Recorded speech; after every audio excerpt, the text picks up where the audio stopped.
Bagaimana kabarmu hari ini anak-anak? Tak terasa waktu berlalu ya.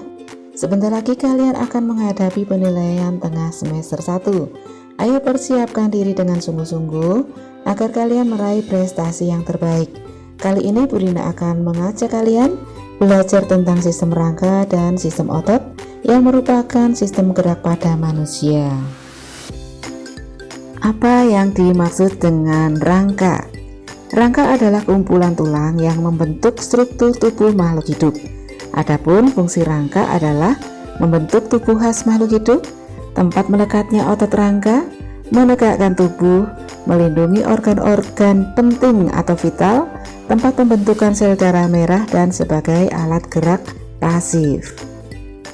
Berdasarkan strukturnya, tulang penyusun rangka dibedakan menjadi tulang keras atau osteon dan tulang rawan atau kartilago, di mana perbedaan keduanya adalah pada tulang keras tersusun atas sel-sel tulang keras, sedangkan tulang rawan tersusun atas sel-sel tulang rawan.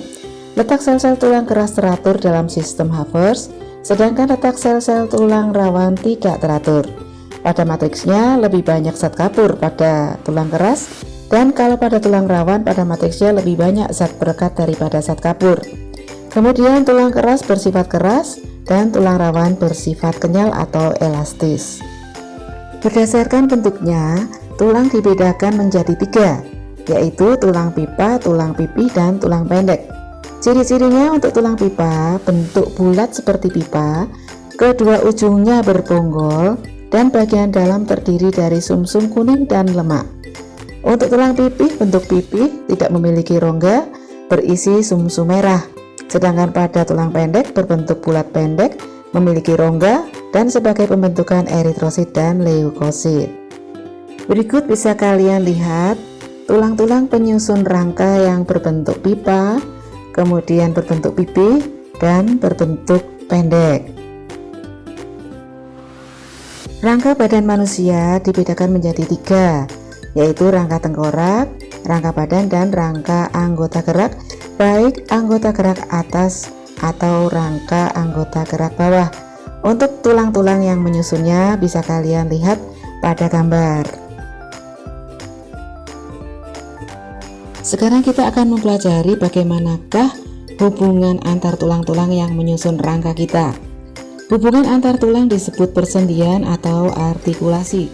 Terdapat 3 sifat persendian, yaitu sinartrosis atau sendi mati, di mana persendian ini tidak memungkinkan terjadinya pergerakan, seperti hubungan antara tulang-tulang yang menyusun tengkorak kita.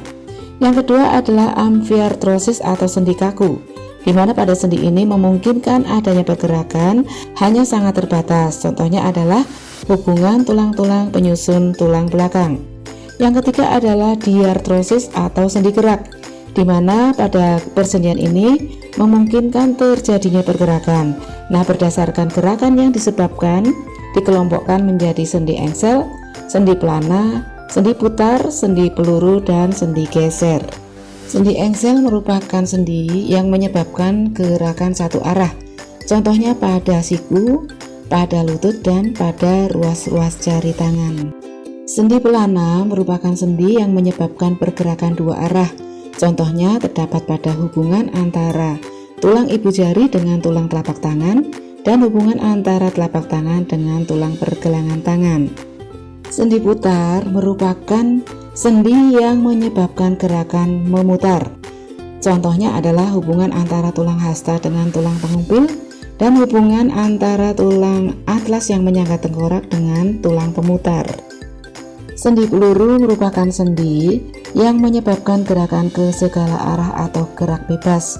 Contohnya ada pada hubungan antara tulang lengan atas dengan gelang bahu dan hubungan antara tulang paha dengan gelang panggul.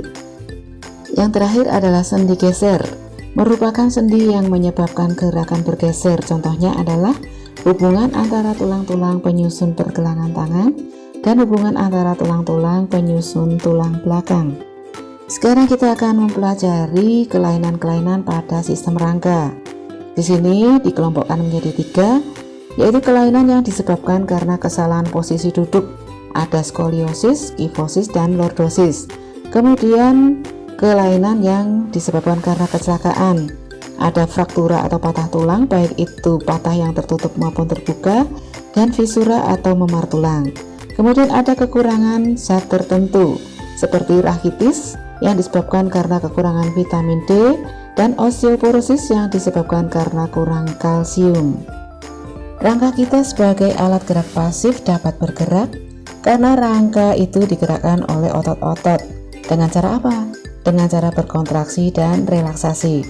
Nah, ciri-ciri otot yang sedang berkontraksi ini memendek, mengeras, dan membesar. Jaringan otot tersusun atas sel-sel otot atau myofibril yang masing-masing dibungkus oleh sarkolema. Sel-sel otot ini nanti akan bergabung dengan sel otot yang lain menjadi berkas otot yang dibungkus oleh fascia. Dan umumnya berkas otot ini berbentuk gelendong. Pada gelendong otot memiliki bagian perut otot yang membesar dan bagian ujungnya disebut dengan tendon. Berdasarkan pada tulang mana tendon itu melekat, maka tendon dibedakan menjadi dua, yaitu tendon origo merupakan tendon yang melekat pada tulang yang tidak berubah kedudukannya ketika otot berkontraksi. Yang kedua adalah tendon insersio yang merupakan tendon di mana dia melekat pada tulang yang ikut bergerak ketika otot berkontraksi. Berdasarkan strukturnya, otot dibedakan menjadi tiga, yaitu otot polos, otot lurik, dan otot jantung. Otot polos berbentuk gelendong dengan satu inti di tengah, kerja secara otomatis atau tak sadar dan menyusun organ-organ dalam seperti lambung, usus, kemudian pembuluh darah ya. Kemudian otot lurik bentuk serabut berinti banyak, letak inti di tepi, kerja secara sadar dan menyusun otot rangka atau yang kita sebut dengan daging. Yang ketiga otot jantung, bentuk serabut berinti banyak, letak inti di tengah, terdapat percabangan dan kerja secara otomatis, serta dia menyusun organ jantung. Ada dua cara kerjasama antar otot. Yang pertama adalah antagonis atau mereka bekerja saling berlawanan. Contohnya adalah antara otot fleksi dan ekstensi yang menyebabkan menekuknya lengan bawah dan diluruskannya lengan bawah, atau juga menekuknya lutut dan meluruskannya kaki bagian bawah. Kemudian otot abduksi dan aduksi yang menyebabkan menjauhnya dan mendekatnya tangan ke tubuh. Kemudian depresi dan elevasi yang menyebabkan gerakan kepala menunduk dan menengadah. Yang kedua adalah cara kerja sinergis atau saling mendukung. Contohnya adalah antara otot pronasi dan supinasi yang menyebabkan gerakan menelungkup dan menengadahnya tangan. Kelainan-kelainan yang ada pada sistem otot, ada hipertrofi atau otot membesar, ini disebabkan karena latihan. Contohnya adalah otot yang dimiliki oleh binaragawan. Kemudian distrofi atau penyusutan massa otot. Kemudian atrofi ini mengecilnya otot karena otot itu lama tidak digunakan untuk bergerak. Contohnya yang terjadi pada orang lumpuh. Kemudian stiff atau kaku leher. Kemudian ada tetanus, kemudian terkilir, dan otot robek. Demikianlah pembelajaran kita kali ini tentang sistem rangka dan sistem otot. Kiranya apa yang sudah Bu Rina jelaskan dapat membantu kalian, dan Bu Rina berharap bahwa kalian tetap semangat untuk belajar. Selamat belajar anak-anak, salam sehat, Tuhan memberkati. Amin.